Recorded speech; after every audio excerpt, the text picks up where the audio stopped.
kemana nih arah dari film Indonesia.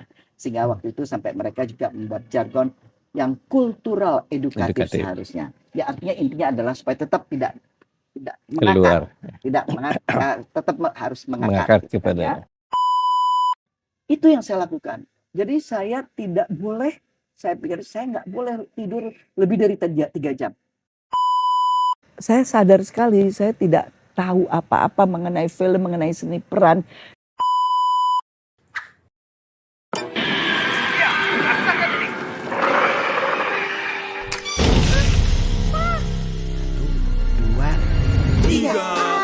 Tontonlah film sesuai umurmu.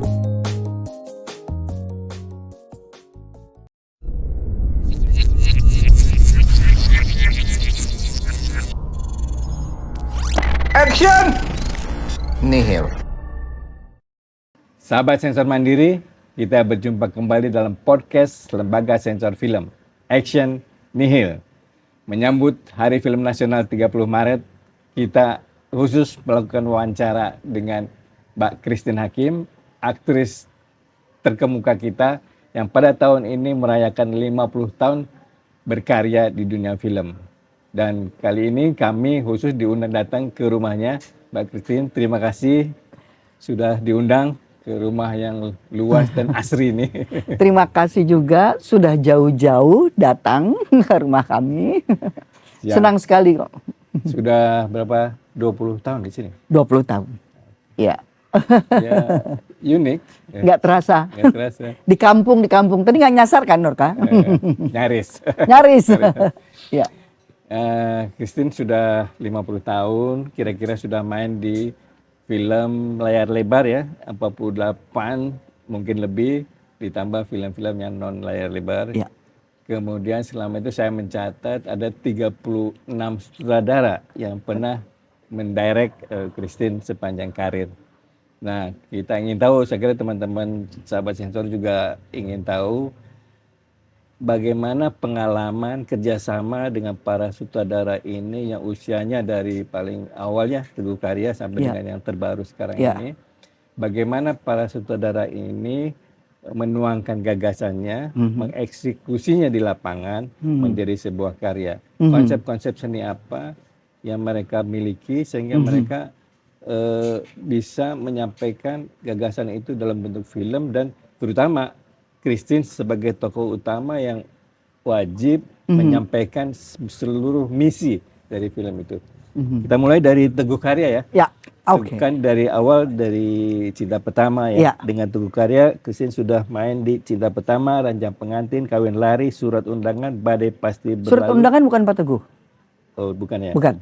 Dan Di Balik Kelambu. Mari di balik Badai Pasti Berlalu? Ya, sudah. Udah. Ya. Jadi berapa tuh? 5 ya? 5 Ranjang atau 6? Pengantin, Kawin Lari, Badai Pasti Berlalu, Di Balik Kelambu. Di Balik Kelambu. 6. 5 ya? 5. Oke. Nah, bagaimana selama kerjasamanya? Pertama-tama saya bilang terima kasih dulu sama Mas Norkani, karena jujur aja saya tidak pernah terpikir sudah berapa sutradara yang mendirect saya, karena saya hanya mengikuti perjalanan karier saya di dunia film gitu ya. Every single day itu adalah bukan sebuah proses pembelajaran gitu ya. Jadi saya fokus di situ gitu ya. Jadi waktu Mas Norkani bilang 30, hah? Banyak sekali ya, saya tidak terbayang saya 36 sutradara gitu ya. Saya coba menghitung dengan Mas Arya gitu dari RR Management, kok baru 31 ya apalagi ya. Tapi saya langsung tanyakan semua Mas Norka, cuma dikasihlah semua lengkap 36. Iya ya, oh ini yang terliwat, ini yang terliwat gitu ya. Memang saya harus bersyukur sekali gitu ya, karena ya tentunya dari satu sutradara saja kita bisa mendapatkan banyak pembelajaran gitu ya, apalagi dari 36 ya. Dan dari pengalaman saya ini, setiap sutradara mereka mempunyai pasti kelebihan dan kekurangannya masing-masing, mempunyai seleranya masing-masing, mempunyai juga metodenya masing-masing, mempunyai sudut pandang yang juga berbeda. Saya sampai pernah pikir, wah coba membayangkan ya kalau film Cut Nyak Dhien itu dibuat oleh Teguh Karya, seperti apa kira-kira gitu ya. Pasti juga akan berbeda gitu ya. atau dibuat oleh Slamet Raharjo katakanlah gitu ya, pasti juga berbeda. Nah inilah yang harus saya syukuri. Jadi Pak Teguh sebagaimana semua yang memang mengetahui perjalanan saya tahu bahwa Pak Teguh adalah sutradara pertama saya yang memperkenalkan saya terhadap dunia film. Dan cinta pertama Dari Christine cinta terhadap film. Bukan. Belum. Belum. Film Jatuh saya cinta. cinta pertama, tapi bukan cinta pertama saya terhadap dunia film. Cinta pertama saya di dunia film tuh di Kawin Lari. Oh, film berikutnya. Film berikutnya setelah tahun kedua gitu ya. Jadi Pak Teguh tuh memperkenalkan saya terhadap dunia film gitu ya. Dan Pak Teguh tentunya sadar sekali bahwa saya tidak mempunyai latar belakang pendidikan ilmu tentang dunia film, tentang dunia seni peran, tentang teater, bahkan kesenian saya waktu di sekolah juga tidak suka sama sekali gitu ya. Jadi Pak Teguh boleh dikatakan menurut saya sangat sabar sekali di dalam mengguide saya atau menuntun saya dalam proses dari ketidaktahuan saya sama sekali gitu ya, sampai sedikit-sedikit memberikan warna ya, bahkan sampai body language-nya sendiri pun gitu ya, itu dari duduk untuk bangun itu sampai film Di Balik Kelambu tuh masih Pak Teguh kasih contoh gitu loh. Sampai saya bilang kenapa sih kok Pak Teguh ya kalau berdiri ini maaf ya harus gitu, nggak langsung grek gitu ke atas gitu ya. Ternyata gitu itu juga ada maksudnya. Kalau kamu berdiri langsung dari duduk langsung tegak, maka pencahayaan itu juga dari terang langsung ke gelap dan itu mengganggu atmosfer atau mood secara keseluruhan. Nah, jadi tapi kalau kamu agak doyong sedikit, dikasih contoh gitu kan, agak doyong baru itu. Jadi itu juga dari bahasa tubuhnya juga enak, tapi buat pencahayaan, buat DOP juga sinematografinya juga menjadi lebih enak gitu loh. Jadi Nah, semua sudah teratur, betul, terstruktur ya. betul gitu ya. Jadi dari mulai bentuk ya, bentuk dari film itu sendiri sampai bagaimana termasuk di dalam mengontrol adegan, mengontrol emosi dan tingkatan daripada emosi itu sendiri. Kalau di Cut Nyadin itu saya sudah mencari sendiri, saya sudah harus membuat catatan sendiri mengenai grafik daripada emosi dan juga jadi bukan hanya daripada periodik yang memang berbeda yang dimain, saya harus perankan dari Cut Nyadin muda sampai tua saja, itu jelas gitu ya. Continuity dari makeup, continuity dari mood, continuity dari emosi. Bahkan itu Mas Eros itu sutradara yang gila juga, antara dua shot itu perbedaannya bisa 3 tahun. Oke. Gitu. Nah, Nah, itu salah satu dari iya. Teguh Karya ya. Nah, Teguh ini pernah nggak sih karena masih baru ya, disuruh begini gesturnya diatur tuh, pernah nggak Christine menolak? Aku nggak mau seperti itu, gaya Enggak aku nggak sih. seperti itu, nggak. Karena kan saya sadar sekali saya tidak tahu apa-apa mengenai film, mengenai seni peran. Jadi saya hanya berusaha menangkap apa yang diarahkan oleh Teguh Karya. Yaitu termasuk kenapa badannya mesti seperti itu. Paling saya bertanya saja gitu ya. Dan pada saat saya sudah memahami itu, maka saya hanya berusaha untuk menjalankan itu juga senatural mungkin. Oke. Gitu Pernah loh, retake senatural mungkin. Suka Oh ya retake nggak sering di dong. Teguh Karya? Sering. Karena terlalu cermat itu.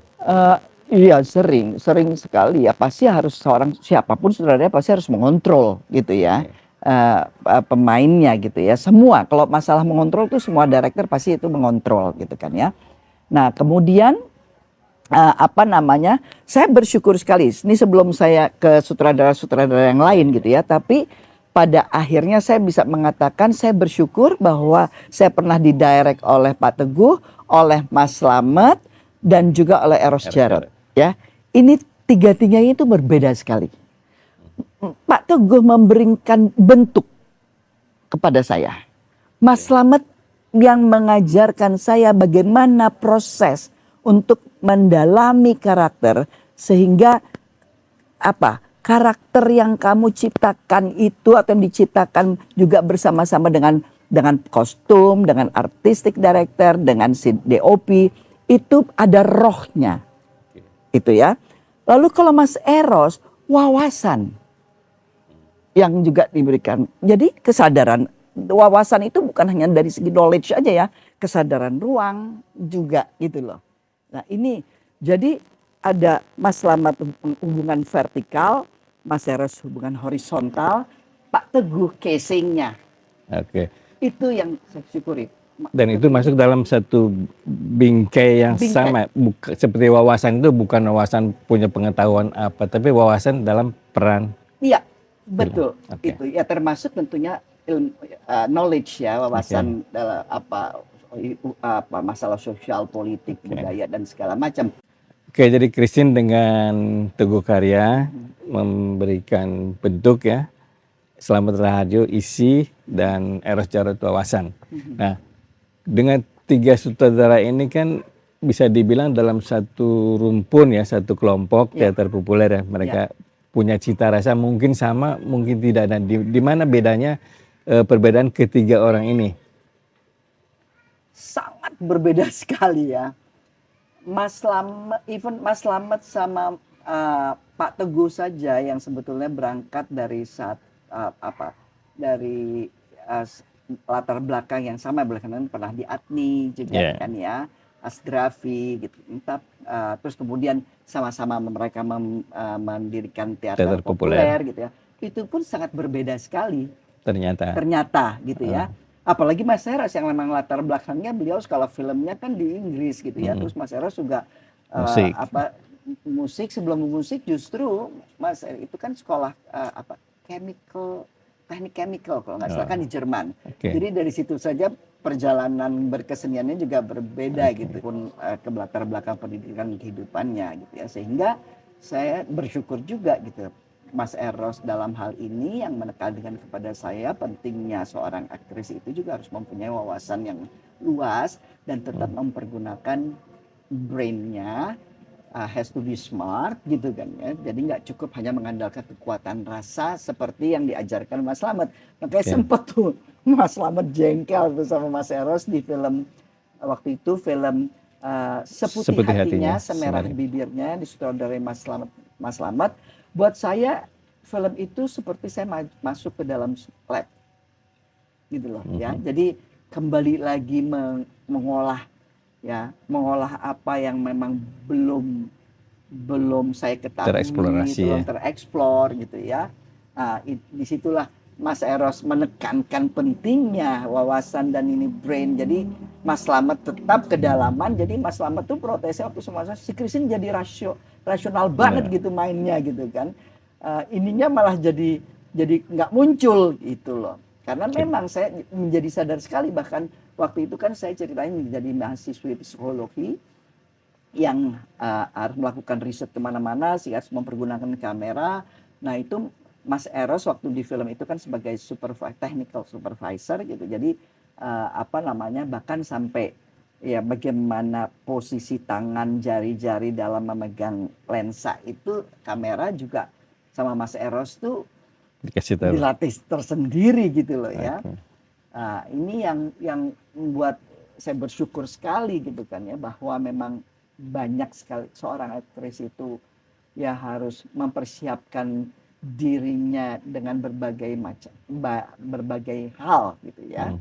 Bukan hanya sekedar dituntut menangis, saya pandai menangis atau kemudian lalu tertawa terbahak-bahak atau marah gitu ya.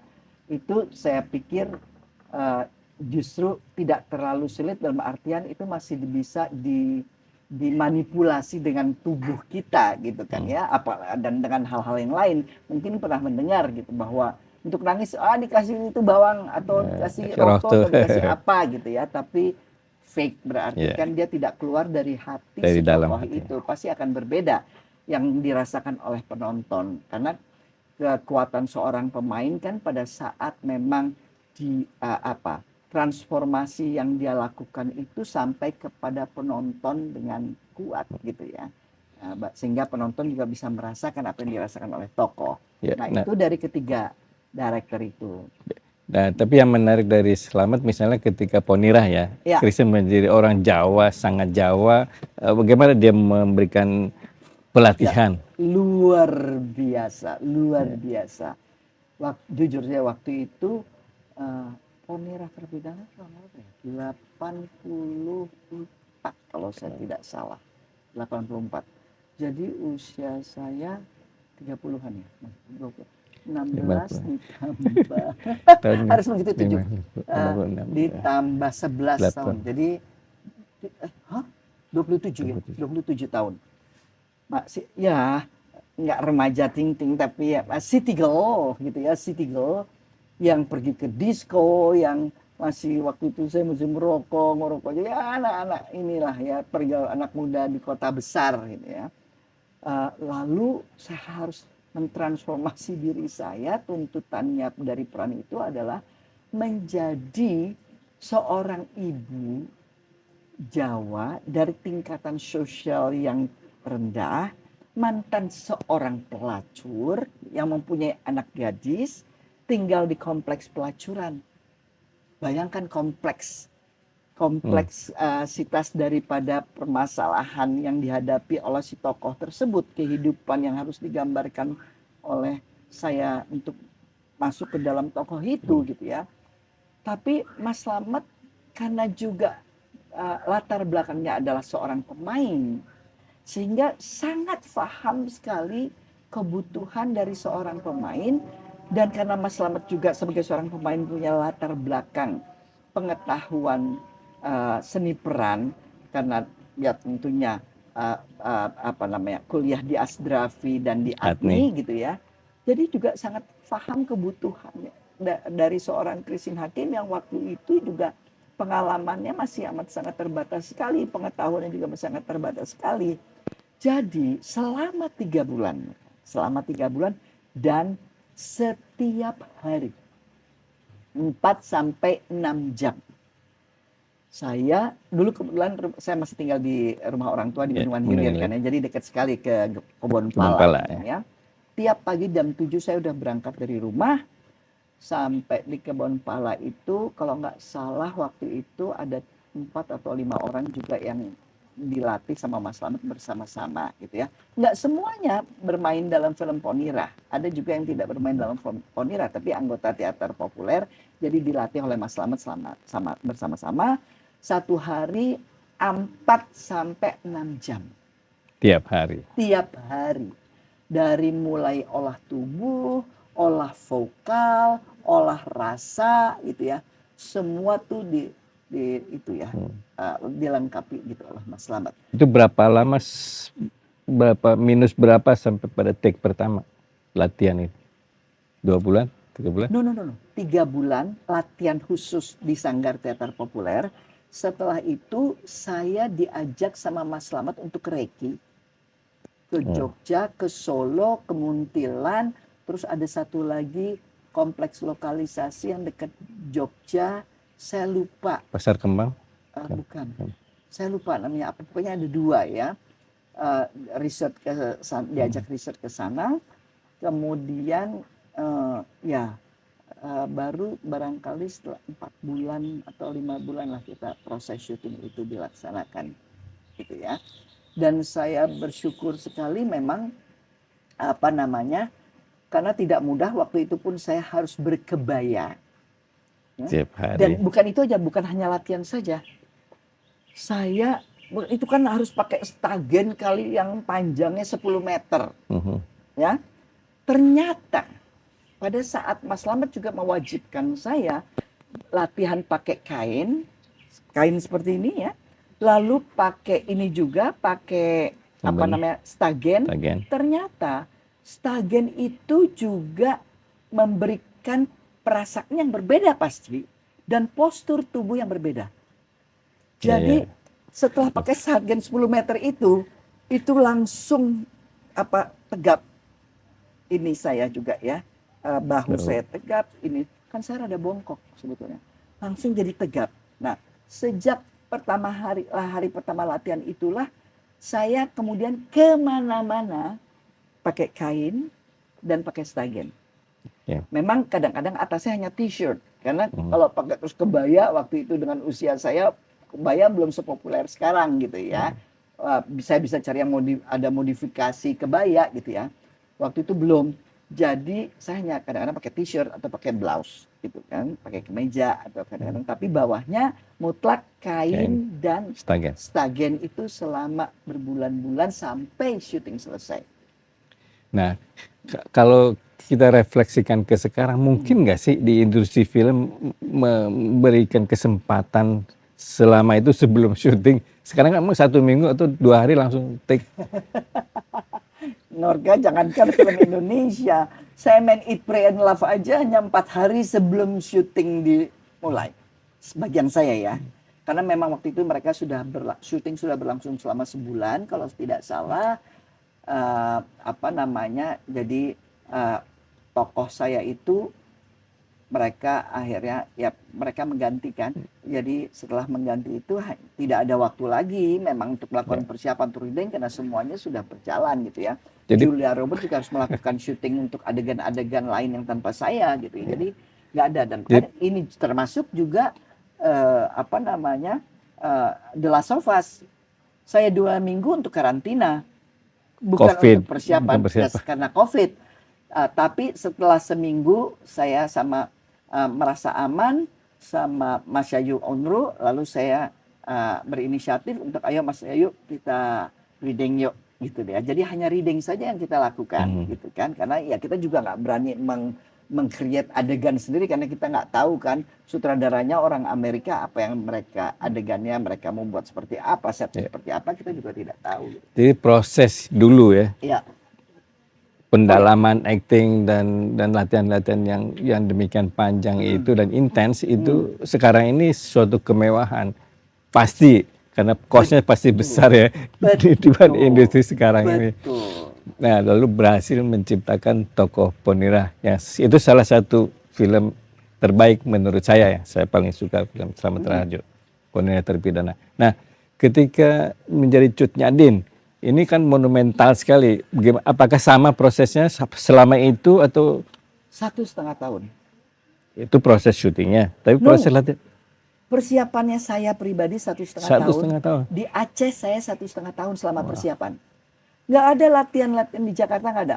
Di Jakarta Mas Eros hanya ambil photo session untuk mempunyai bayangan buat pembuatan poster. Jadi udah Mas Eros sudah startnya barangkali untuk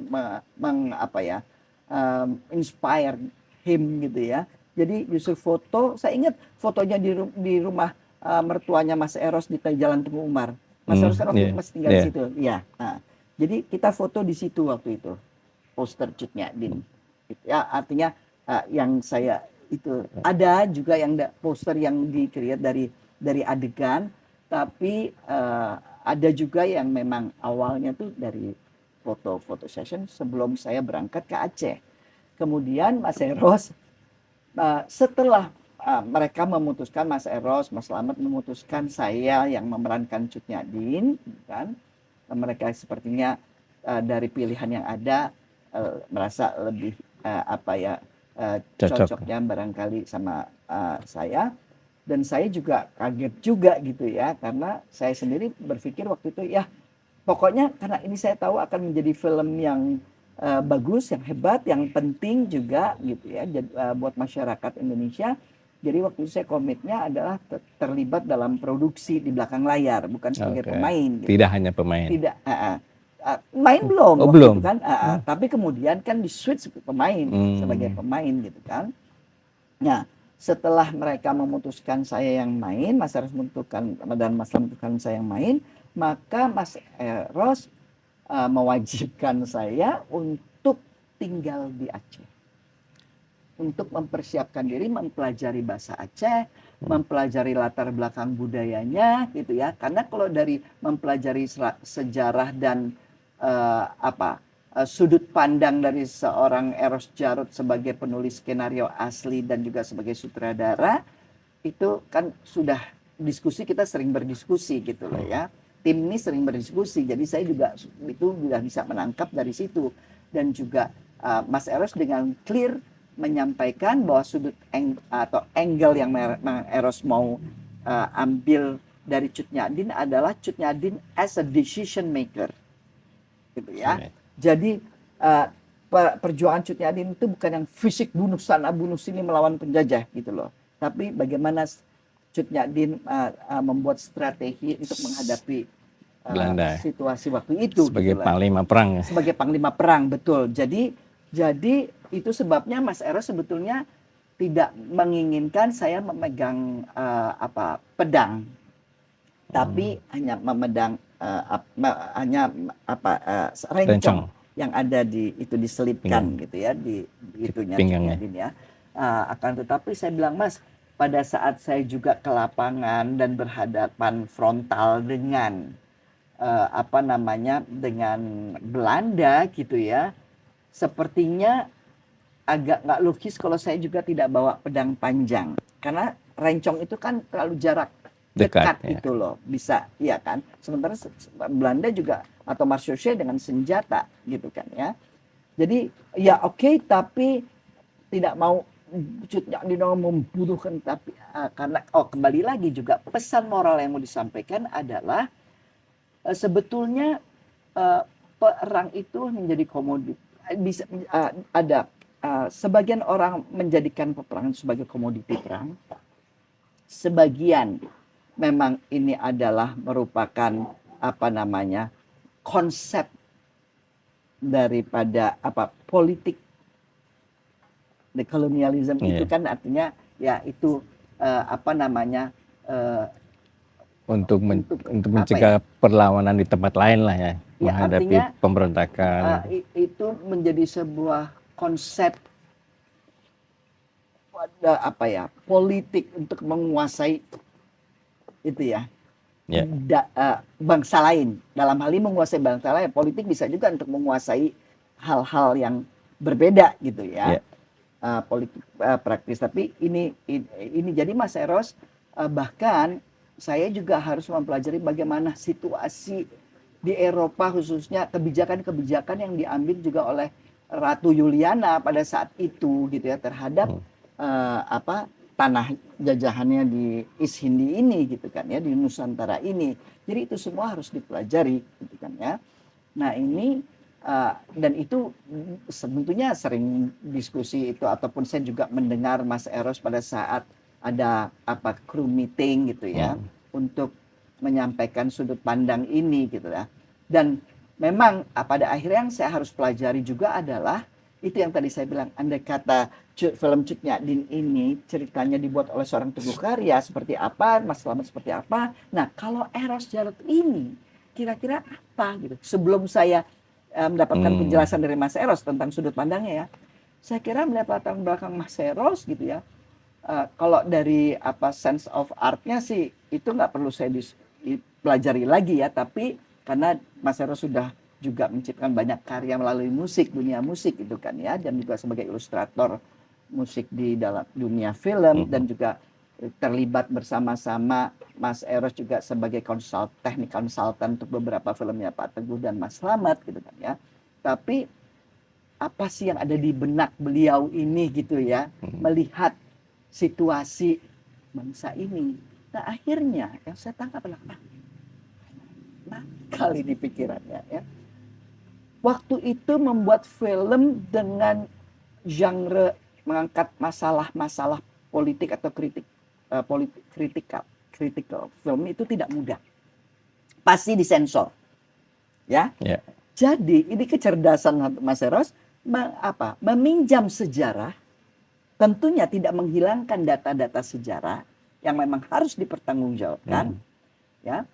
Tapi yang terlalu adalah meminjam sejarah untuk menyampaikan situasi aktual. Bukan hanya di Indonesia tapi di dunia juga pada saat itu, karena waktu itu juga sedang berkecamuk perang Gulf War. Ya, perang Teluk. Ya kan? Perang Teluk gitu kan ya. Nah, ini yang kemudian apa sih yang Mas harus mau bicara? Dengan kritikan dia terhadap pemerintah Orde Baru waktu itu, gitu loh. Makanya saya tidak heran kemudian Benny Murdani sampai menonton film itu 6 kali. Habibie sampai berkali-kali juga, itu loh. ya. Karena di situ Mas Eros melalui tokoh Tengku Lebe gitu ya, yang itu tipikal orang atau manusia menjadikan perang sebagai komoditi. Karena dialah yang memasok senjata menjual perang. Dan juga Bisnis. saudagar bukan Teku Lebe ini pengkhianat ya. Yang itu saudagar Portugis yang pedagang senjata Pedagang ini senjata. kan ya. Lalu juga ada tipe-tipe pengkhianat dari yang bangsa Aceh, bangsa pribumi gitu kan ya. Jadi inilah yang kemudian digambarkan dengan meminjam sejarah. Mas Eros menciptakan tokoh-tokoh itu untuk menyampaikan gagasannya beliau gitu loh ya. Nah, ini yang juga saya menjadi bersyukur sekali. Barangkali itulah yang bukan mungkin maksudnya membuat film itu menjadi lintas batas, tidak dipengaruhi oleh lintas batas waktu. Gitu loh. Sehingga dia selalu kontekstual di dalam era seperti apapun gitu loh. Sampai sekarang perang masih terjadi. Exactly gitu ya, di belahan dunia lainnya. Inilah, dan Mas Eros juga tidak menggambarkan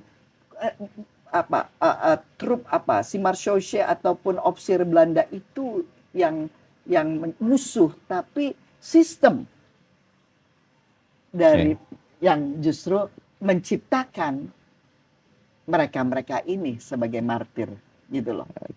Nah, sekarang kalau dari sisi fisik nih, tadi kan pelatihan menjadi pewanira berbeda dengan Cut Nyak Dhien kan berjalan ini kan biografi sampai tua banget gitu. Itu bagaimana mendirectnya menjadi? Nah, jujur saja bukan saya tidak percaya dengan makeup artisnya pada saat itu gitu ya, ataupun dengan wardrobe-nya pada saat itu gitu ya. Tapi saya tidak mau saya sendiri merasa perlu juga melakukan homework itu untuk menjaga kontinuitas atau konsistensi daripada mood gitu ya. Mood, terus kemudian perubahan usia yang Cut Nyak Dhien situ kan digambarkan dalam tiga periode gitu ya. Cut Nyak Dhien pada saat di awal, pada saat memang masih ada Tengku Umar, pada saat beliau terus berusaha untuk meyakinkan Tengku Umar kembali untuk udah stop politik Umar gitu ya, kembali berjuang dengan itu ya, dengan rakyat Aceh, dengan masyarakat Aceh. Itu di awal sampai akhirnya setelah Tengku Umar kembali, tidak lama kemudian beliau wafat karena pengkhianatan gitu kan ya. Itu periode itu, lalu periode mengambil alih tongkat kepemimpinan ini kan ya, karena suami Cut Nyak Dhien yang pertama juga meninggal di medan perang gitu ya. Lalu suami kedua Tengku Umar memang terkenal sebagai panglima perang yang sangat unggul di dalam ahli strategi, Tengku Umar itu gitu ya. Bahkan interpretasi Mas Eros setelah mempelajari sejarah bahwa he's the mastermind of Tengku Umar. Jadi the person behind Cut Nyak Dhien. Cut Nyak Dhien gitu loh ya. Itu dari dialog Teku Lebe yang disampaikan kepada Van Hees. Itu ya. Itu interpretasi Mas Eros terhadap Cut Nyak Dhien. Jadi Gubernur Jenderal Belanda ya, Van Hees waktu itu ya. Bukan, Teku Lebe. Yes, Van Hees tadi. Ke Van Hees itu Gubernur Jenderal Belanda gitu ya. Nah, kemudian yang periode akhir adalah justru setelah beliau gerilya masuk hutan dan sudah secara fisik memang sudah lemah, katarak, sampai beliau akhirnya dikhianati juga oleh Panglaut walaupun dengan itikat yang baik, karena Panglaut menghormati Cut Nyak Dhien. Panglaut tidak mau Cut Nyak Dhien mati sia-sia karena kelaparan gitu ya, karena udah renta, tapi karena dia orang hebat jadi dia harus ditreat atau meninggal dalam kondisi yang selain. Tapi buat Cut Nyak Dhien, pemikiran Panglaut itu tetap adalah sebuah pengkhianatan karena dia tidak mengerti arti perjuangan. Cut Nyak Dhien sejak awal tidak mau berhubungan dengan Belanda, bahkan pada saat 3 tahun Teguh Umar politik Umar itu dijalankan oleh Teguh Umar untuk ya Negosiasi, dengan negosiasi dan berdialog dengan Belanda. Cut Nyadim tidak pernah mau menjumpai itu, gitu ya. Tetap kalau Belanda datang ke rumah Cut Nyadim berada. apa sebutannya? Kafe apa? KPKP. Itu sangat berkesan. KPKP itu kan dari Itu kafir, KPKP. dari KPKP gitu ya. Kemudian nah itu, jadi saya punya, aduh sayangnya ya saya nggak simpan. Padahal itu ada satu buku khusus catatan saya yang saya bagi di dalam kolom-kolom. Jadi dan periodik gitu ya. Periode awal saya tulis scene ini make up-nya seberapa. Lalu waktu itu belum ada uban yang dari awal ya, tapi make up-nya gitu ya. Catatan untuk continuity ya. Untuk continuity, lalu continuity mood juga, lalu continuity kostum dan properti. Semua itu saya punya catatannya sendiri. Walaupun ada juga yang mencatat tentunya di bidangnya masing-masing itu ya. menarik sekali tuh kalau ketemu. Iya, terus begitu juga yang periode kedua. Ya, bahkan saya ini yang pertama ini kalau continuity ada karena pada akhirnya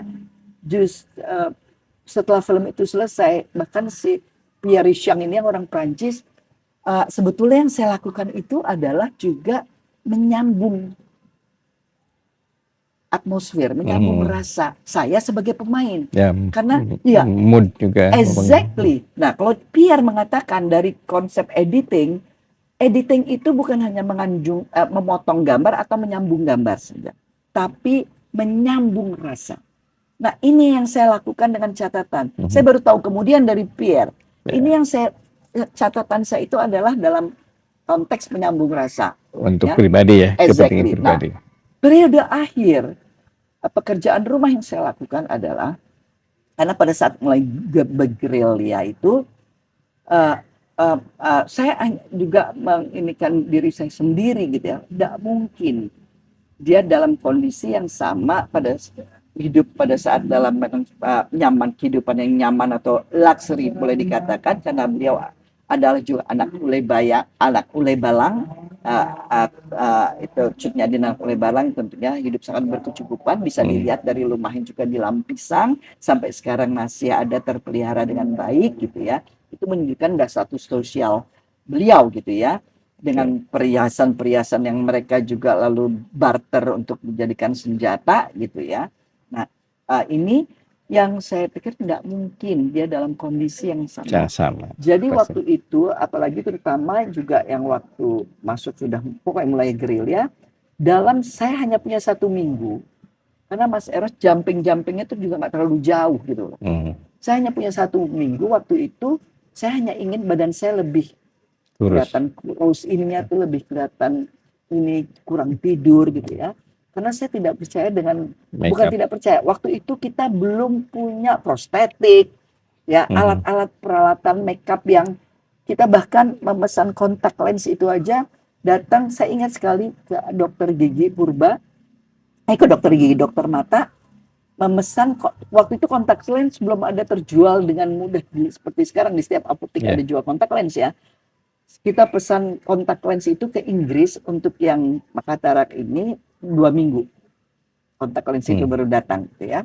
Dan untuk menurunkan berat badan, saya melakukan olahraga 1 hari setiap pagi 1 sampai 2 jam sendiri di depan. Waktu itu kita base camp-nya di Universitas Jabal Ghafur yang didirikan oleh almarhum Bupati itu Pak Nurdin AR, ayah dari Nova Eliza, pemain film juga. Nurdin pelukis ya? Nurdin AR pelukis ya, juga. Gayanya sangat seniman sekali, tapi bupati dia aktivis bupati gitu ya. Terus kemudian saya selama proses masih tinggal di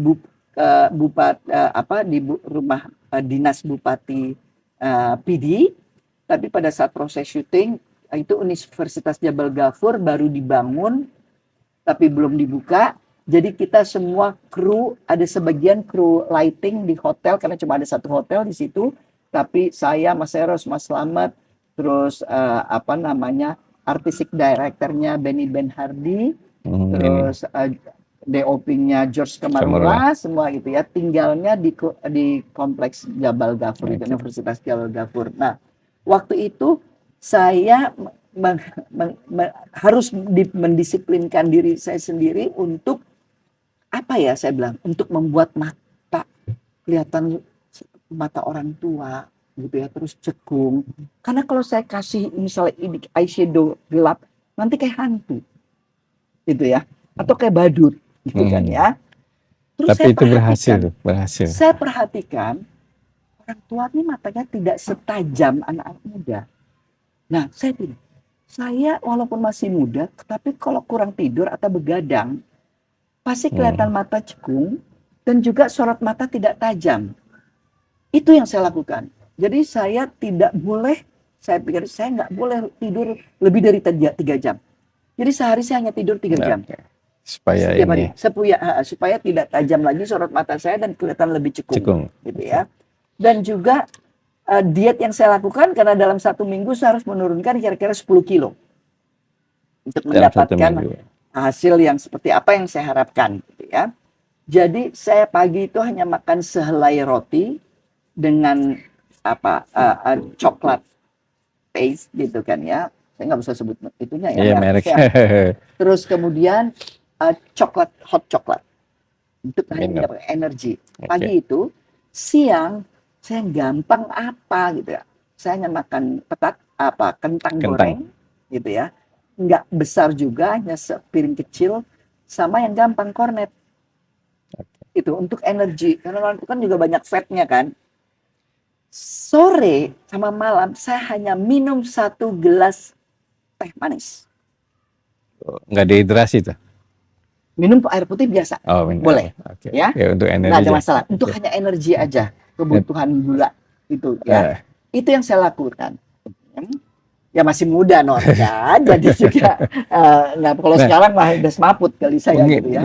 Ringkasnya itu proses sejak awal tadi 1,5 tahun di Aceh sampai 3 tahun. Sampai rilis di bioskop. Karena sampai proses syuting selesai. Kan 3 tahun ya. Karena 1 tahun, saya 1,5 tahun di Aceh itu hanya pulang 1 kali pada saat ibunya Mas Slamet dan Mas Eros meninggal. Hanya juga 1 hari, terus kemudian saya balik lagi ke Aceh. Ke lokasi ya. Terus 1,5 tahun tuh diambil proses syuting di Aceh 6 bulan. Setelah itu, karena sudah tidak, kalau orang Aceh bilang harapeng, sudah nggak ada uang lagi, karena syuting pada saat itu ya, pada saat sekarang juga masih syuting di Aceh itu cost-nya tinggi untuk transportasi sama akomodasinya. Kan tinggal di hotel berapa kru gitu.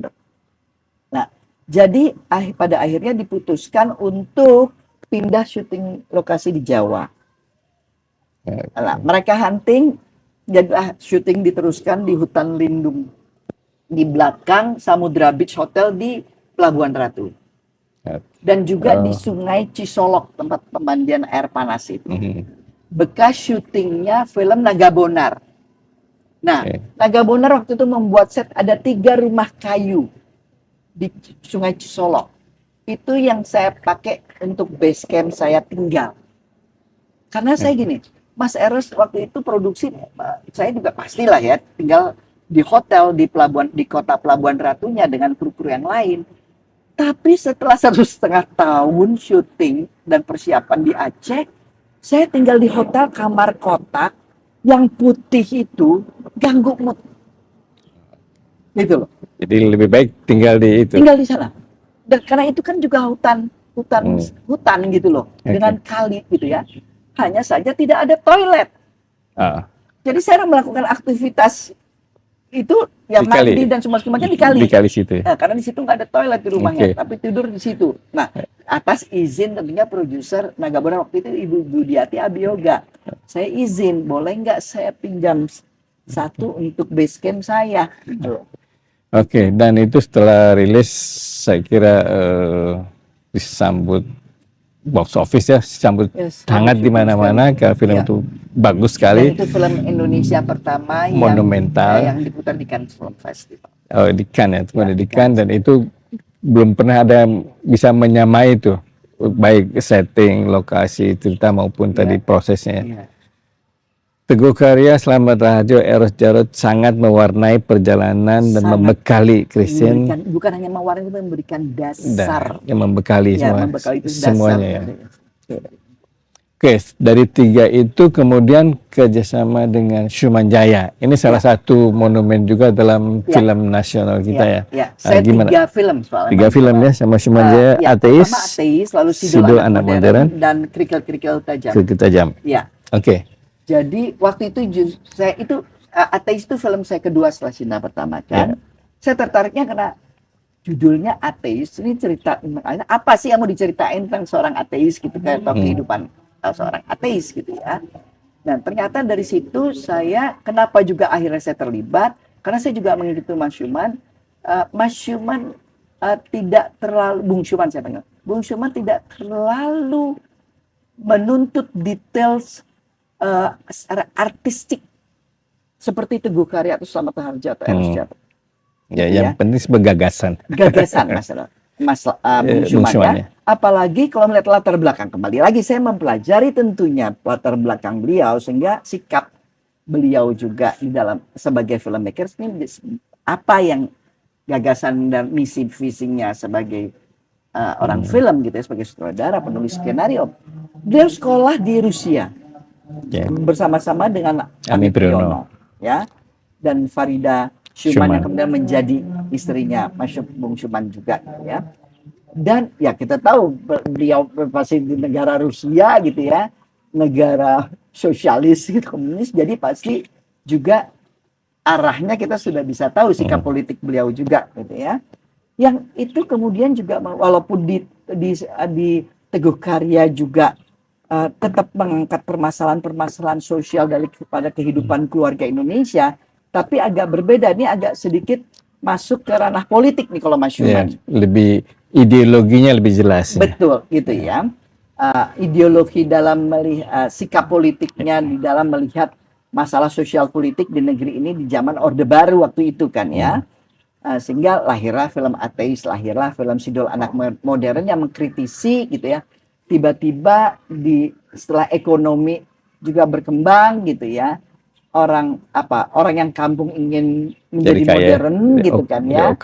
OKB gitu, orang kaya baru, itu Sidul ya digambarkan sebagai orang kampung yang ingin masuk ke dalam dunia modern gitu kan ya. Nah, nah itu juga memang mungkin saya sudah ada orang tua menanamkan itu untuk berbagi atau peduli dengan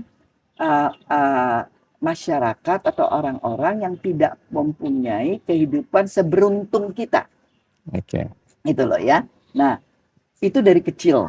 Dan kebetulan orang tua saya juga memberikan kebebasan untuk kalau liburan itu Simbo di rumah yang ngurus kami itu ngajak kita istilahnya pulang ke rumah tempat keluarganya ya. Waktu itu keluarganya ada di seksi 5 Tangsi Polisi. Nah, kehidupannya tidak seperti sekarang juga. Gitu loh ya. Yang masih public toilet bersama-sama, itu bahkan belum ada kloset ya. Masih hanya got aja gitu loh. Yang kemudian dialirkan oleh air gitu kan. Itu masa kecil saya sempat mengalami kehidupan seperti itu kalau dibawa liburan sama Simbo ini gitu loh. Jadi dan itu kan sangat jauh sekali dengan kehidupan saya sebagai seorang anak dalam keluarga yang memang fasilitas dari orang tua yang diberikan gitu ya. Tapi ternyata itu sampai sekarang pun masih melekat dan berkesan buat saya ya. Sehingga saya bersyukur sekali pada saat menjadi seorang aktris pun dituntut yang kondisinya tidak seperti membuat film di Hollywood gitu loh. Setiap pemain itu dikasih trailer gitu kan ya. Saya harus kadang-kadang untuk menunggu ya tidur di bekas pabrik gula yang penuh dengan debu, hanya beralaskan tikar. Itu loh. Dan saya harus menerima kondisi seperti itu kalau saya ingin survive. Gitu kan, untuk mengumpulkan energi gitu kan. Dan itu masih terjadi pada saat saya syuting Cokro Aminoto. Yang di tahun sudah 2000 gitu loh, ya. Tapi ya itu menjadi dengan kebebasan yang diberikan oleh orang tua untuk anaknya nggak overprotective gitu loh, ya. Tapi membuat saya jadi fleksibel untuk memahami atau masuk ke dalam kehidupan Dan yang jauh berbeda. dan mungkin, dalam ya. situasi Dalam apapun. situasi apapun. Dan Oke. pada saat saya di dunia film menuntut itu, saya menjadi tidak kaget. Atau tidak terjebak kemudian menjadi primadona sindrom ya, yang harus saya hanya butuh fasilitas ini. Oke. Kalau toh sekarang ada tuntutan itu dari manajemen saya, karena memang gitu lah. Yang kemudian baru sadari bahwa kalau dulu mungkin saya masih dijaga oleh Teguh Karya, oleh Slamet Raharjo, oleh Eros Jarot untuk menjaga kebutuhan saya dalam Kenyamanan menjalankan ya. untuk tuntutan yang harus dilakukan dari Yeah. seorang pemain. Yeah. Sekarang tidak ada lagi yang menjaga saya. Produser tidak menjaga saya, director juga kadang-kadang ingin menjaga saya tapi tidak punya kekuatan untuk menghadapi satu dunia yang sekarang sudah menjadi industri gitu ya. Mereka bekerja dengan waktu yang dan juga ini udah instan gitu loh Ya, zamannya. dan semuanya harus calculable, Betul. dihitung. Betul, karena sudah menjadi industri Yeah. gitu loh. Siapa orang sinting aja yang mau ya karena itu produsernya juga Eros Jarot sendiri, makanya saya bilang dia sinting sekali gitu loh. Ya kan ya. Nggak berhitung, semua itu nggak dihitung gitu loh. Duit Lebih- habis ya udah berhenti dulu, cari dulu lagi. Tapi dia tidak mau berkompromi untuk memaksakan mengambil atau shoot mengorbankan Artistik, artistik dan ideologi. semuanya gitu Oke. loh.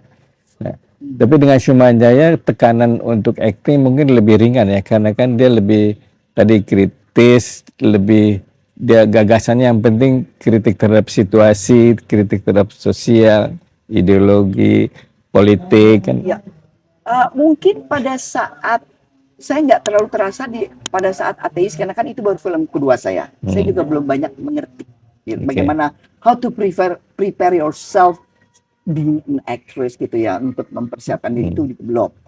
Di Sidul Anak Modern tidak terlalu sulit karena saya sudah punya pengalaman melakukan hal itu juga sebelum saya di film. Di Oke. situ saya berperan sebagai model. Jalan di catwalk foto Yeah. gitu kan ya, tidak terlalu sulit. Tapi di kerikil-kerikil tajam itu sulit. Dan untungnya saya sudah melewati proses pengalaman Ponirah terpidana, di balik kelambu gitu ya. Terus ya dan yang lain, pengemis dan tukang beca. Nah di situ saya juga harus gadis desa yang menjadi aktivis di usia muda ini karena sebetulnya menentang modernisasi yang masuk desa dan itu terjadi perubahan perilaku dan gaya hidup di desa. Itu loh.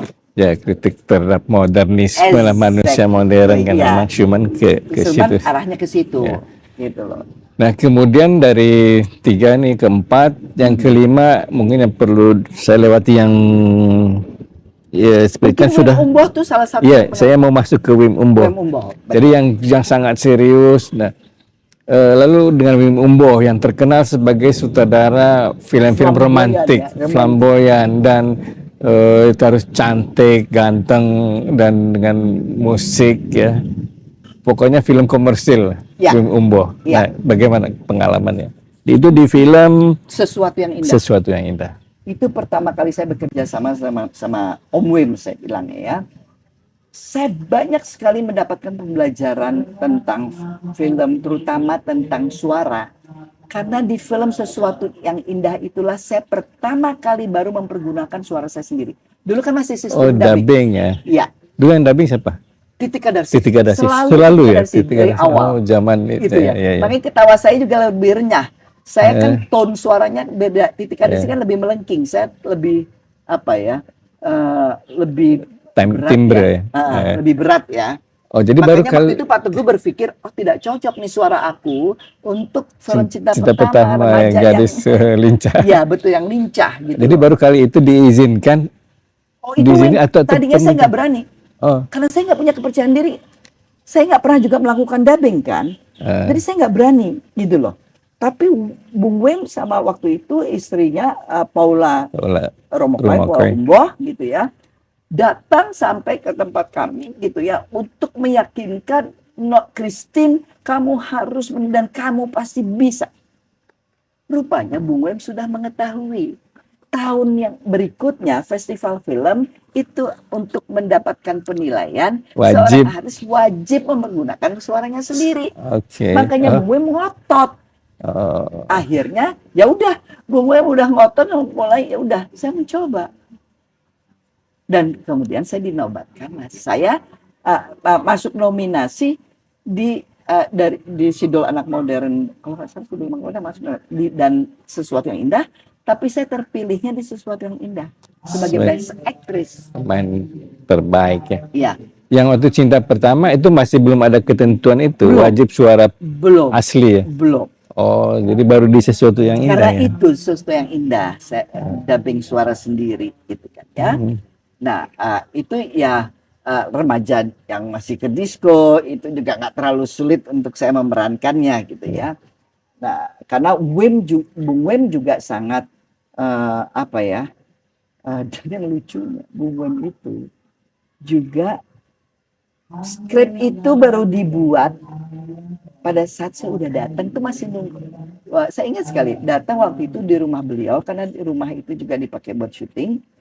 Itu skrip Bung Wem masih proses ngetik, masih dengan pakai boxer pennya dengan t-shirtnya ngetik skrip yang mau di-shoot hari itu. Oke. Jadi udah kayak orang ngejar tayang, kali sinetron yang kejar tayang gitu loh. Nah ini yang apa namanya, di situ kan secara tidak langsung saya juga harus cepat dan tanggap dalam menangkap. Dan Wim sudah memasuki industri sebenarnya dengan bikin skrip Betul, on location ya. betul. Gitu, karena kita tahu bahwa film-filmnya Bung Wem itu Iya. kan selalu memang hit karena memang menggambarkan romantisme dan menjual selalu kemewahan dengan syuting-syuting di luar negeri kan. Iya. Itu loh. Nah, setelah selesai Sesuatu Yang Indah, Bung Wem itu tahun 76-77 setelah Badai. Ya. Kemudian Bung Wem bikin lagi film mau bikin Pengemis dan Tukang Beca. Ya. Sebetulnya saya akan peran yang pertama kali Bung Wem menawarkan peran itu adalah peran yang dimainkan oleh Uli Arta, Uli Arta orang kaya. di film Di film itu Sesuatu Yang Indah. Sesuatu ini. Oh, Kan itu juga Uli Arta almarhum yang main iya. kan. Nah, tapi kemudian kok saya agak jadi bosen ya memainkan peran jadi orang kaya gitu ya, terus ini ya.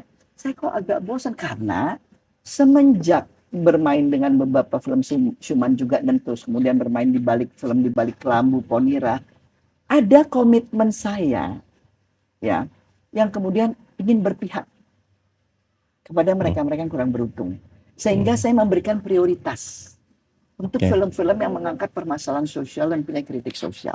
Dan kemiskinan. Ya, bisa dilihat itu. Masalah kemiskinan lah pokoknya. Oke. Gitu ya. Nah, jadi waktu Bung Wem nawarin itu, saya nggak tertarik. Gitu, karena saya udah punya komitmen itu. Gini deh Bung Wem, bargaining lah saya sama Bung Wem. Kalau Bung Wem kasih saya untuk peran yang jadi pengemisnya, saya mau. Wih, Bung Wem langsung gini. Gimana nih kok cantik kayak kamu terus jadi itu kan ya, menjadi pengemis, dia nggak terbayang. Wem, saya bilang gitu. I don't think I'm really beautiful, bilang gitu ya. Seperti Widiawati, she's a beautiful gitu ya. Mau dijadikan apa tetap beautiful. Tapi karena saya udah main beberapa peran, saya dikawin lari sampai saya ingat sekali waktu itu Bung Syuman dan Nico Pelomenia di ini. Chris, kenapa sih kok kamu film Kawin Lari? Kamu tuh kan lagi jadi remaja yang jadi apa namanya idola, itu trendsetter Yeah. gitu loh pada saat itu, dari gaya pakaian saya gitu, dari hairdo aku gitu ya. kan nanti kamu di situ jadi jelek, nanti penggemar kamu semua jadi lari loh bilang. I don't care bilang gitu. Karena apa? Saya mau belajar. Itu saya dan apa namanya? Toh saya bukan mau cari popularitas, saya bilang. Di film ini saya udah komit setelah Kaminari itu kan mau jadi sebagai bangku universitas, bangku sekolah buat saya gitu kan ya. Jadi saya nggak peduli, saya bilang gitu kan. Nah kemudian jadi waktu saya bilang Bung Wim, disinilah justru tantangan buat Bung Wim yang selama ini membuat film-film yang flamboyan, yang glamorous dan juga romantis. Sekarang ditantang Bung Wim untuk membuat film Pengemis dan Tukang Beca. Karena saya kenal Bung Wim dari pengalaman main di sesuatu yang indah. Bung Wim adalah juga seorang editor yang pada saat itu yang hebat. Gitu nomor satu lah ya. Jadi dia pada saat dia juga menciptakan adegan atau shot, itu di otaknya juga udah sebagai seorang editor. Kalau dia lihat lawan mainnya lemah, ya jadi misalnya ada dua pemain, yang satu lemah, itu fokusnya dia bisa alihkan ke yang kuat. Dan akhirnya sudut pandang menjadi dari sudut pandang yang pemain yang kuat ini. Dan sehingga persoalan pun bisa menjadi berbeda. Gitu loh. Sudut pandang persoalan konten yang ada dalam itu juga menjadi dari sudut pandang yang berbeda. Gitu loh. Jadi saya tahu kalau saya terima itu, maka persoalannya juga film itu akan menjadi, walaupun ini ada cerita tentang pengemis, tapi dari sudut pandang si orang kaya ini, gitu loh. Sedangkan saya sudah berkomitmen waktu itu untuk berpihak kepada kemiskinan, sehingga saya ingin masyarakat tahu persis rasanya sebagai orang miskin yang makan satu bungkus beramai-ramai seperti apa. Itu udah jadi juga komitmen saya gitu ya. Singkat kata akhirnya Bung Wim menerima. Nilailah saya mulai meriset gitu ya. Saya nggak pergi ke daerah-daerah selama ya. Enggak. Saya ada pengalaman kok dulu dari pengemis dan tukang bukan ponilah terpidana gitu loh. Juga ya itu kan pelacuran yang ada di rel kereta api gitu loh. Ya kan ya, yang dari itu semua ada pengalaman itu gitu kan ya.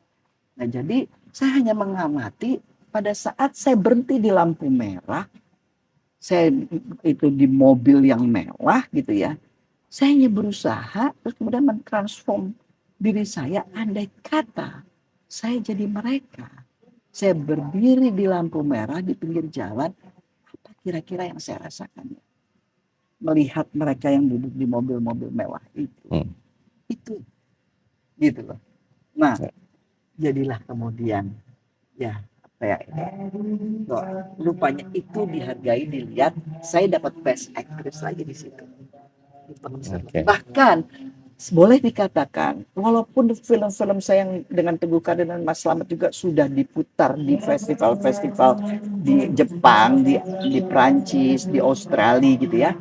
Tapi di Jepang saya mulai mungkin ada fans atau dikenal dan dihargai gitu ya. Dari film, karena ada film Pengemis dan Tukang Beca itu.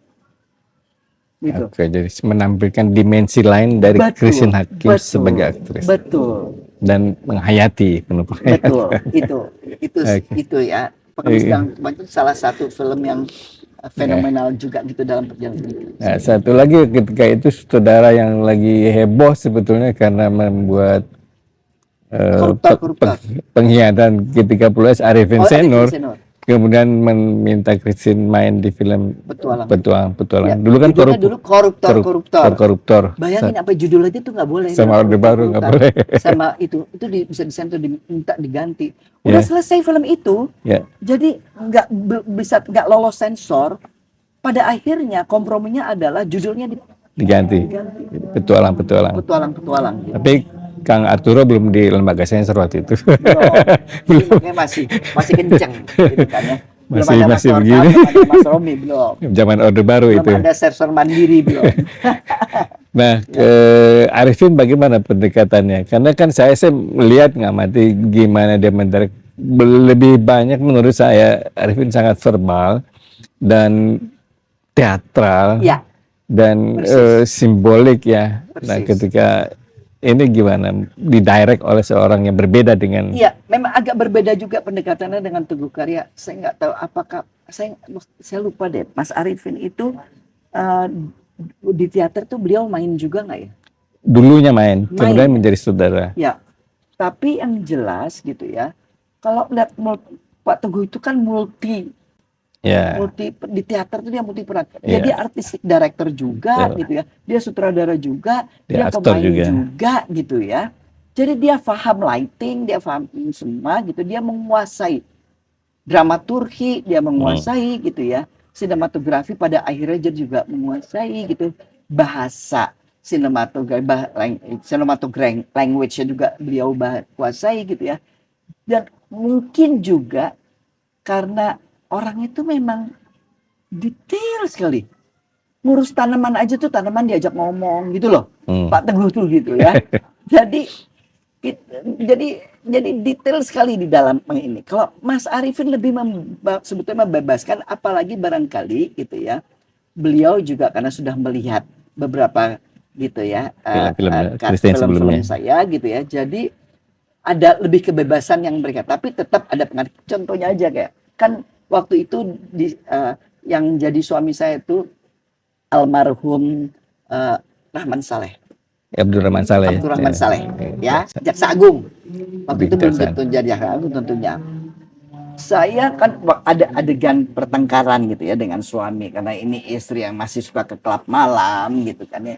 Jadi waktu itu kemarahan saya itu terhadap suami dianggap sama Mas Arifin itu belum terlihat Belum puncak. gitu ya. Sampai kembali lagi ada bahasa gambar yang Mas Arifin ya juga menyadari itu ya. Akhirnya apa? Saya disuruh meludahin. Kalau Martin di Badai Pasti Berlalu mah hanya diminta untuk ditampar aja, walaupun sampai 19 kali gitu ya, atau 17 kali gitu ya. Begitu juga ya yang Cenur di waktu di sinetron Bukan Perempuan Biasa, Mas Arifin minta saya untuk meludahin Abdurrahman Saleh. Saya bayangkan gitu. Kebetulan Abdurrahman Saleh itu juga teman dari orang tua saya yang saya hormati selama ini gitu loh, karena beliau juga lawyer yang luar biasa. Bayangin saya harus ini anak kecil ini suruh ngeludahin gitu loh ya mukanya. Saya bilang, Mas Arifin, bagaimana saya harus melakukan ini? Tapi kembali lagi gitu ya, daripada juga diulang-ulang, saya harus melakukan itu. Dan saya minta maaf betul sama Mas Abdurrahman Saleh gitu ya. Saya minta maaf sekali gitu ya. Walaupun kan setelah saya ludahin betul kan ya muka, rupanya itu hanya strategi atau siasat dari Mas Arifin supaya Abdurrahman Saleh itu mendapatkan ekspresi seperti apa yang memang di dalam. Satu kali apa dua kali terjadi. Gitu ya. Jadi kadang-kadang Mas Arifin juga mensiasatinya emosi adegannya. Ya.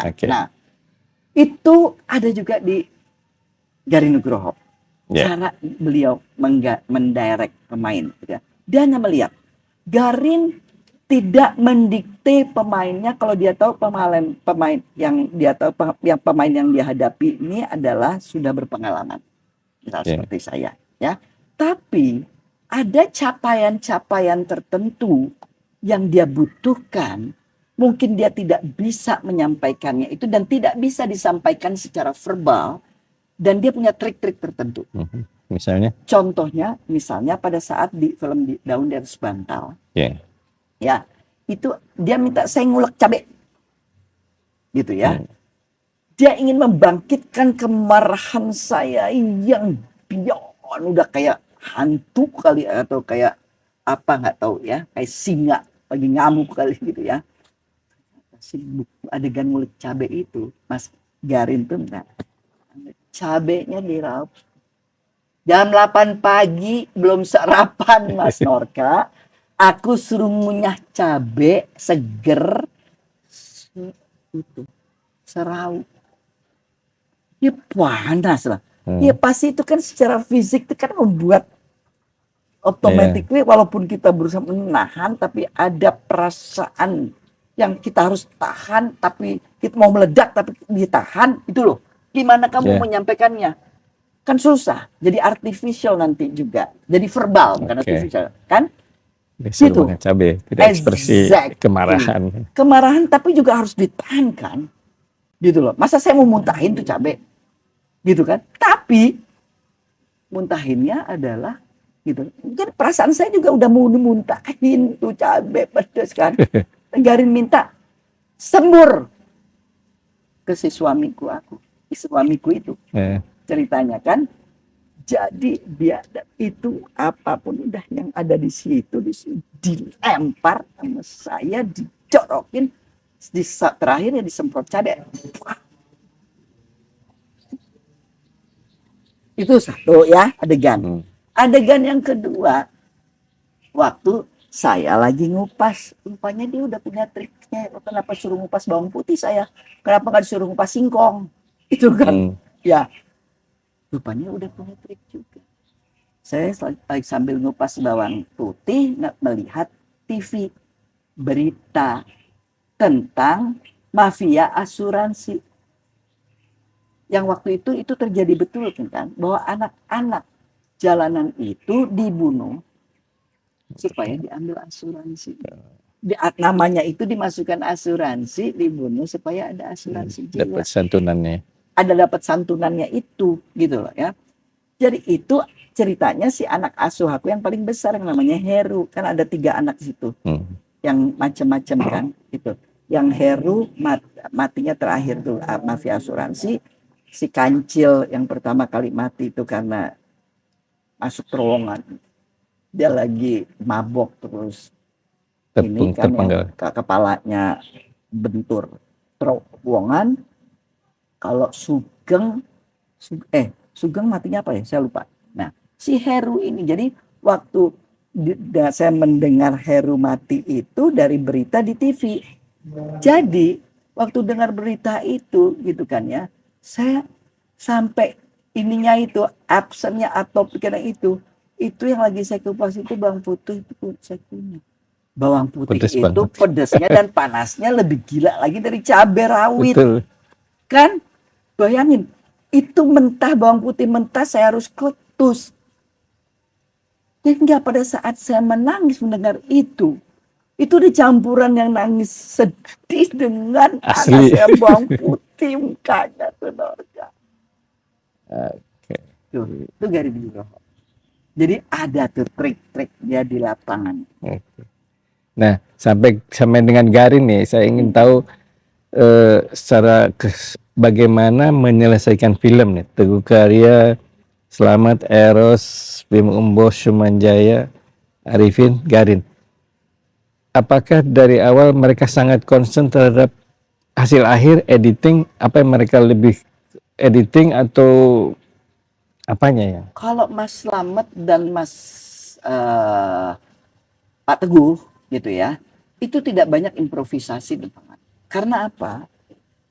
They are not start gitu ya untuk syuting sebelum the script is well written and ready to shoot. Oke. Gitu loh.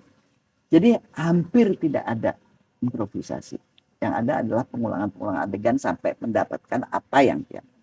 Bahwa saja nanti di proses edit kalau materi terlalu panjang harus diedit lagi. Itu proses penulisan cerita penciptaan cerita di fase editing gitu kan ya. Tapi biasanya itu tidak terlalu banyak berubah dari alur yang sudah diberikan. Oke. Tapi Mas Eros improvisasinya banyak juga. Setelah proses syuting selesai. Bukan setelah proses syuting selesai, selama syuting. Oh, walaupun sudah ada skrip kan ya. Walaupun ada skrip, tapi masa ada ambil banyak hal yang untuk menjadi nuansa barangkali gitu ya, atau ganjalan-ganjalan, I don't know gitu, waktu itu gitu kan ya. Kalau Garin, aku udah menjadi produsernya Garin itu udah 3 kali. Yang ketiga ini belum selesai film. Daun di Atas Bantal, Serambi, dan ini Mortician, Perias Mayat ini Mortician. Working title-nya Mortician gitu ya. Nah, pada saat ini Mortician ini sekarang belum selesai juga karena stripnya belum final, gitu kan ya. Aku hanya ingat pesannya Pierre sebelum meninggal. Christine, saya mengerti kalau kamu harus men-shooting adegan ritual karena memang itu tidak bisa diulang, tidak bisa di-remake, gitu kan ya. Tapi untuk main shootingnya, jangan kamu start shooting sebelum skripnya is ready to Done. shoot and well. Bukan cuma done aja, tapi well done. done. Gitu loh. Ya, itu yang saya bilang. No, ini belum. Dan Garino, nanti di lapangan, no, saya bilang gitu ya. Karena saya nggak mau nanti jadi ceritanya menjadi terlalu melebar gitu loh. Ya. Jadi itulah salah satu di samping tentunya pandemi yang menjadi kendala kenapa kita belum selesai juga sampai sekarang gitu ya.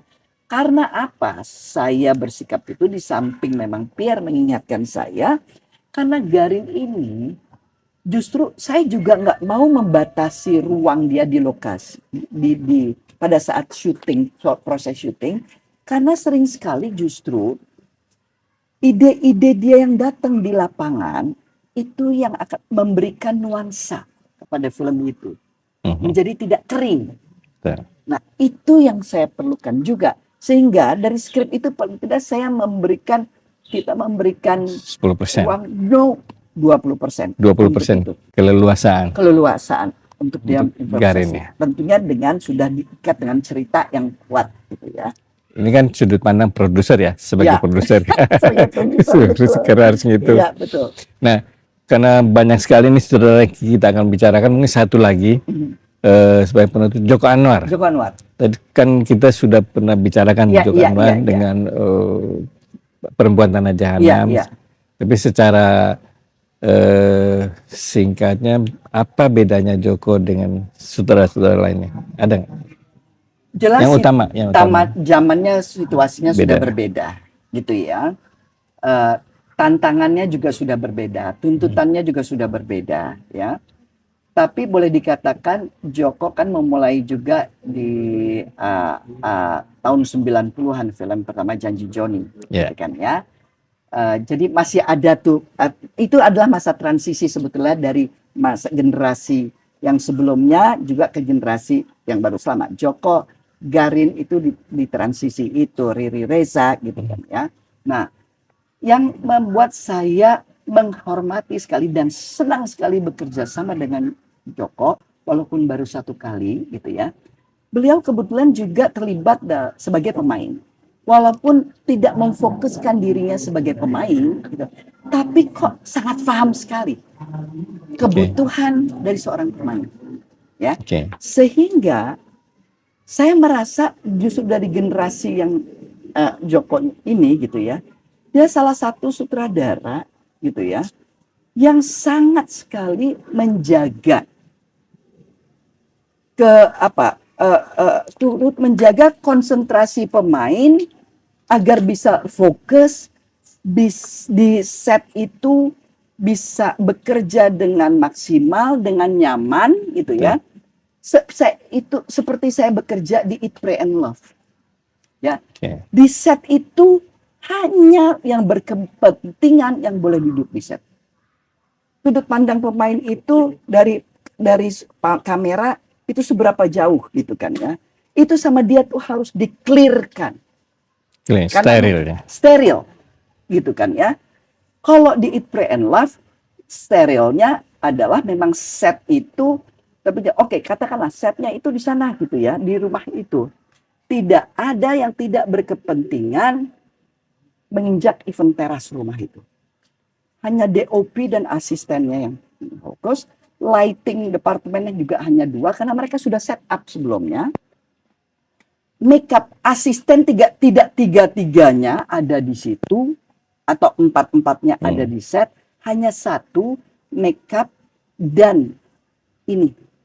Wardrobe sudah tidak ada lagi karena sudah difixkan di tempat wardrobe gitu kan ya.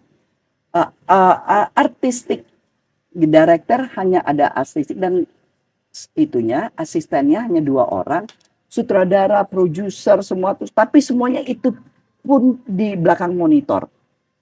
Yang di belakang kamera itu hanya si asisten kamera, gitu ya. Jadi memang boleh dikatakan, saya bisa mengatakan bahwa set itu kesakralannya dijaga. Karena itulah dunia yang akan diciptakan Betul. oleh sutradara untuk disajikan ke masyarakat. Iya, yang harus dihidupkan oleh seorang pemain. Nah, ini kenapa saya belajar itu juga dari Eat, Pray and Love, dari DOP-nya Eat, Pray and Love. Waktu take pertama saya dilakukan, shot pertama saya dilakukan, dia berkomentar, akhirnya kamera saya bergerak. Terus saya gini, apa maksudnya? kan? Ya. Rupanya kemudian baru saya ketahui, DOP-nya ini salah satu yang sangat ngotot untuk mengganti pemain yang akhirnya digantikan oleh saya.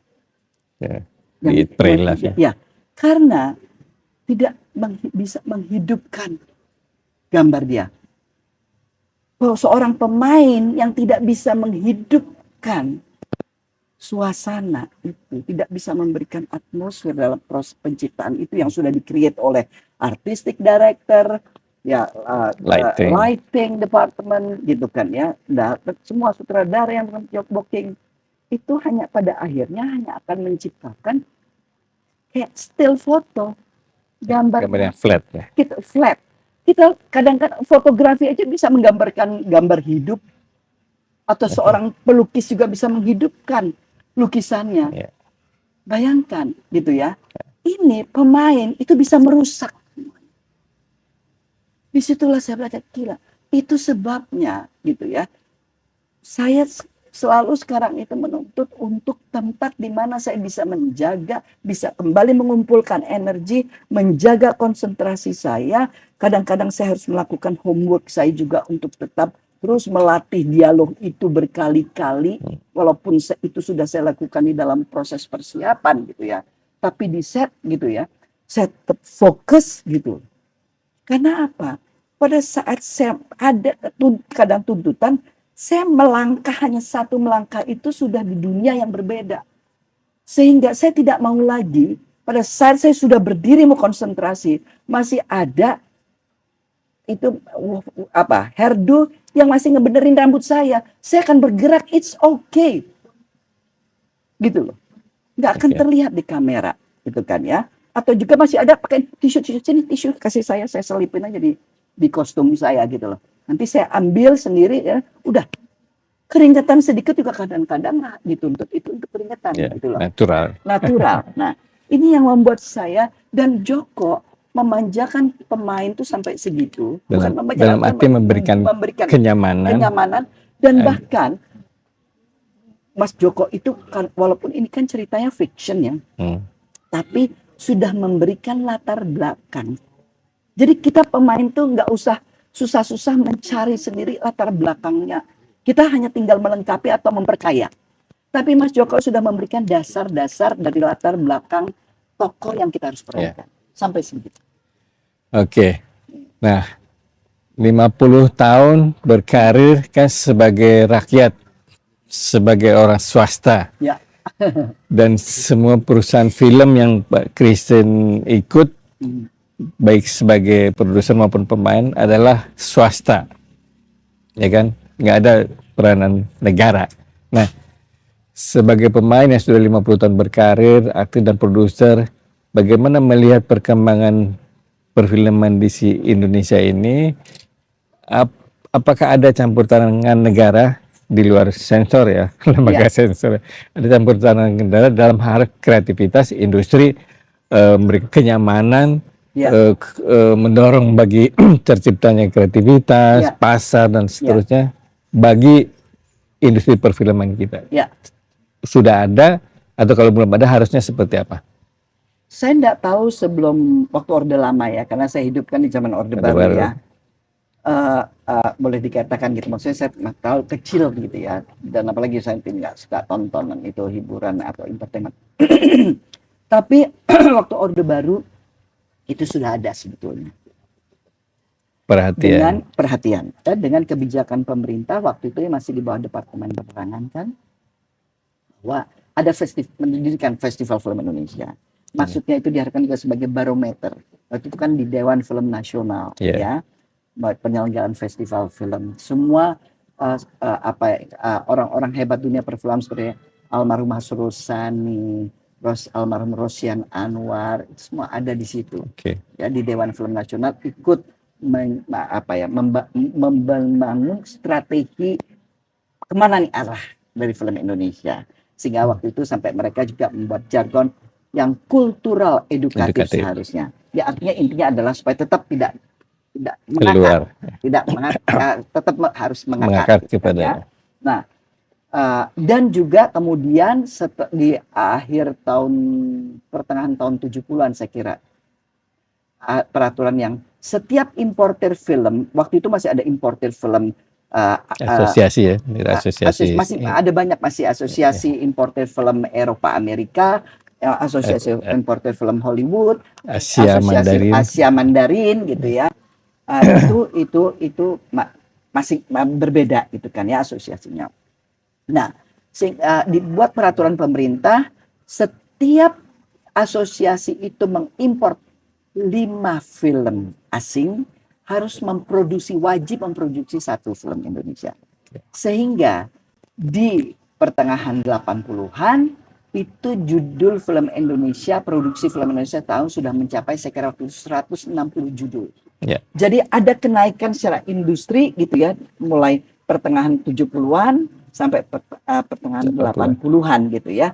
Dan automatically itu juga menyerap tenaga kerja di perfilman ya. Dari yang dunia teater ke ini apa yang ini belajar karena IKJ, ada IKJ sekolah film ya.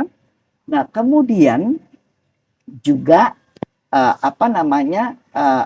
tema-tema itu juga semakin beragam. Walaupun waktu tahun 70-an itu juga ya ekonomi sudah mulai berkembang. Wah, ada klub-klub malam banyak, sehingga cerita-cerita mengenai klub malam Moskow itu juga bermunculan gitu ya.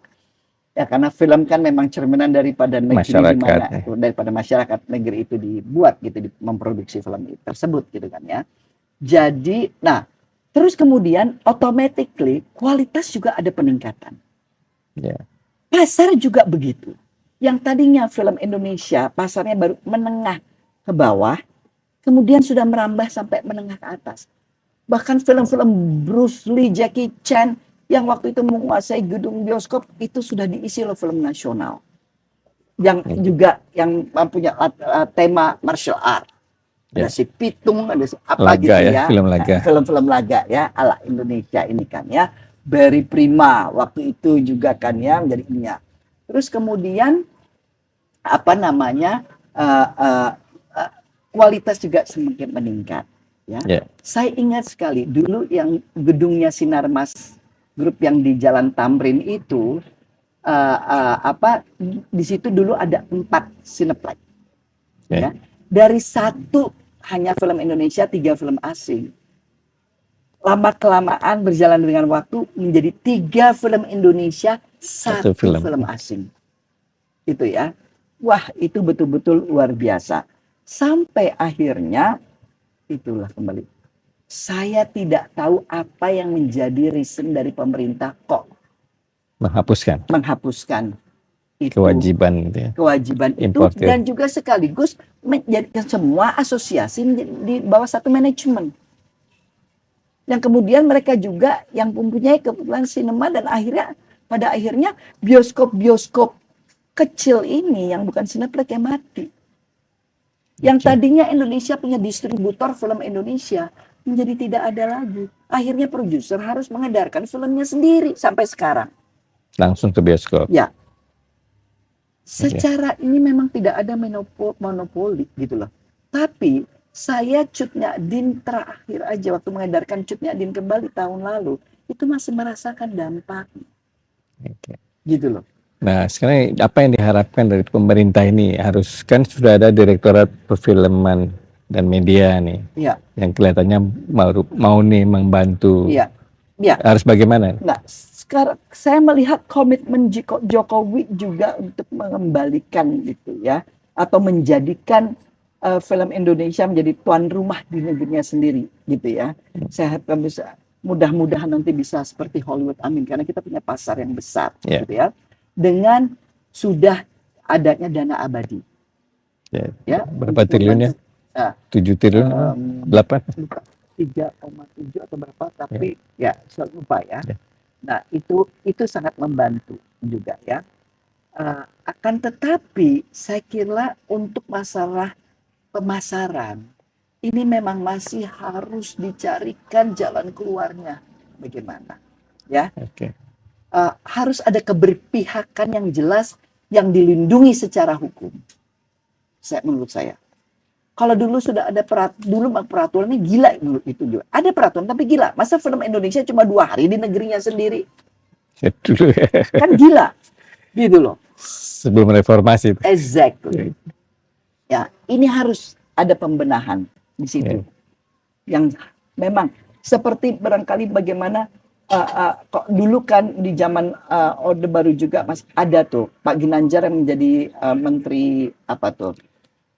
Yang cintailah produk-produk Indonesia gitu kan ya. Sehingga mulailah terus batik berkembang, kebaya ini gitu kan ya.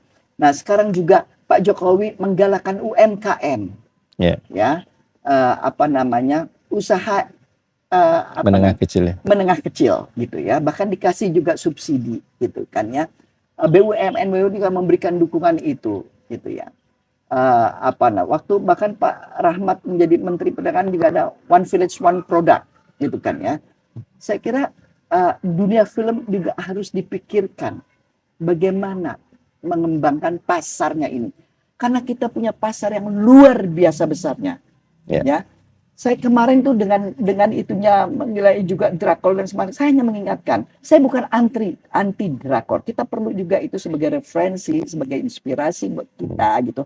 Apa yang mereka lakukan itu kan bisa menginspirasikan. Kalau mereka bisa, kenapa kita tidak bisa? Kalau pasar kita besar, nggak usah lah. Menurut saya kalau pasar kita mencari pasar di luar negeri itu hanya untuk diplomasi budaya aja.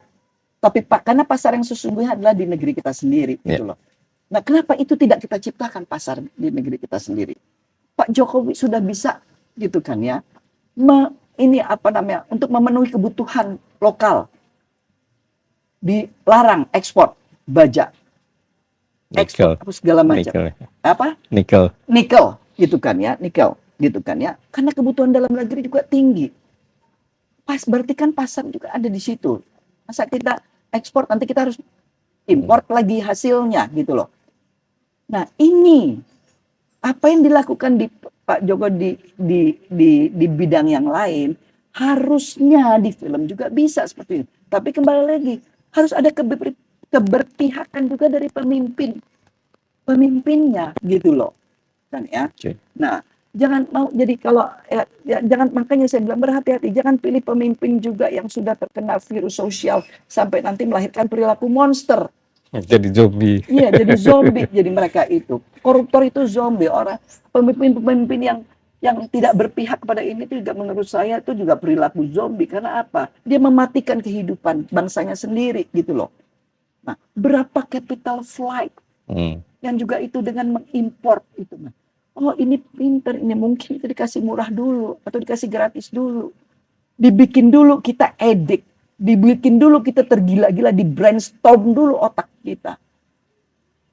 Untuk mengikuti selera mereka, untuk mengikuti yang bahayanya adalah nilai-nilai kehidupan bangsa ini.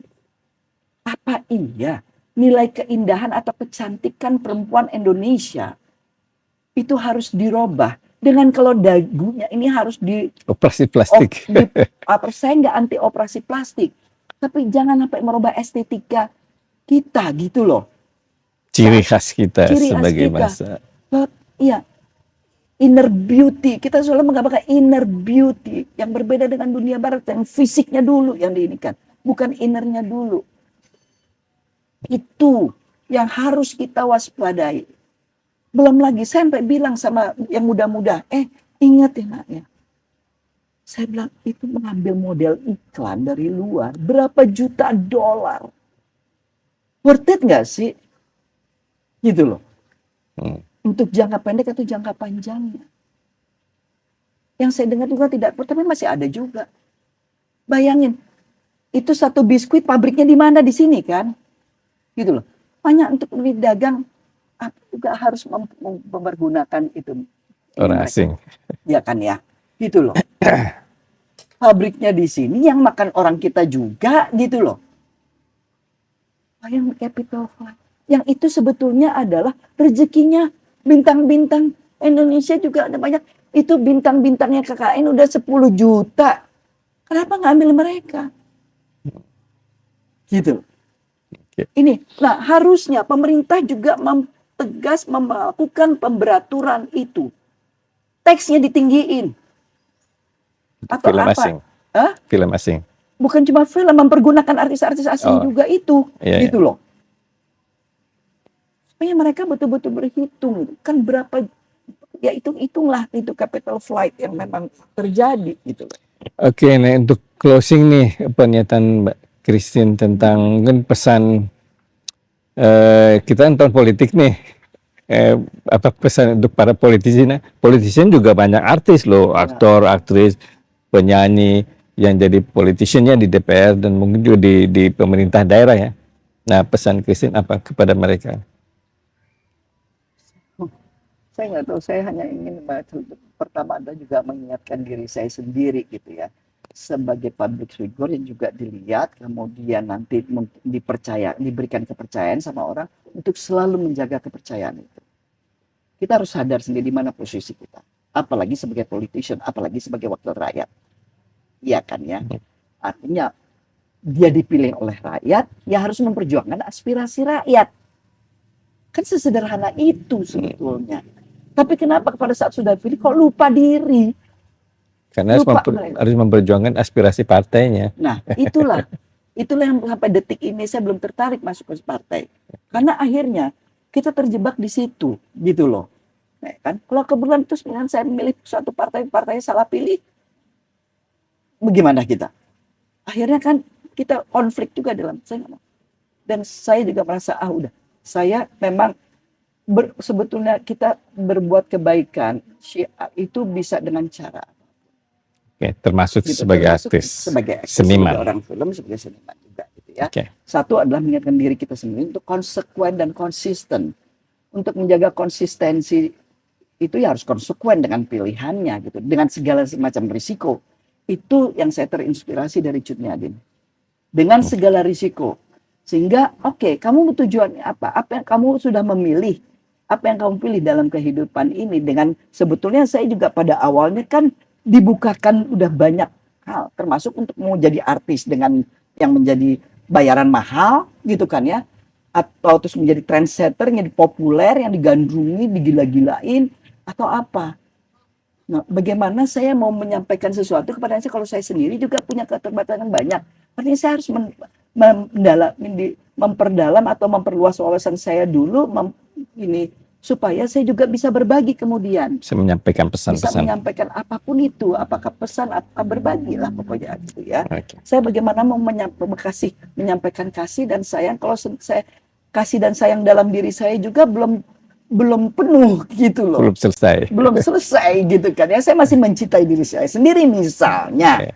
Bagaimana saya mau berbagi sama orang gitu kan ya. Nah inilah, apalagi dari pengalaman The Last of Us dan Perempuan Tanah Jahanam gitu ya. Tergantung sekarang karena gini, semua itu akan ada konsekuensi yang kita tanggung. Apakah di kehidupan ini ataupun nanti di kehidupan yang akan datang. Kalau kamu memang percaya ada kehidupan yang akan datang, kamu percaya Tuhan mengatakan ada kehidupan nanti yang sesungguhnya yang lebih abadi. Kalau kamu mempercayai itu, apakah kamu hanya memikirkan diri kamu dalam kehidupan ini yang kamu pikir tidak ada risikonya dengan apa yang kamu buat? Paling juga di penjara, nanti saya cogok hakimnya ataupun lawyernya ataupun siapapun, saya bisa keluar dari penjara. Ya, saya mau narkoba, nanti saya bisa sogok atau saya bisa untuk saya bisa direhab. Saya nggak tahu gitu ya. Dengar-dengar seperti itu. Nah kembali lagi sebetulnya kan pada diri kita masing-masing dimanapun kita juga berada.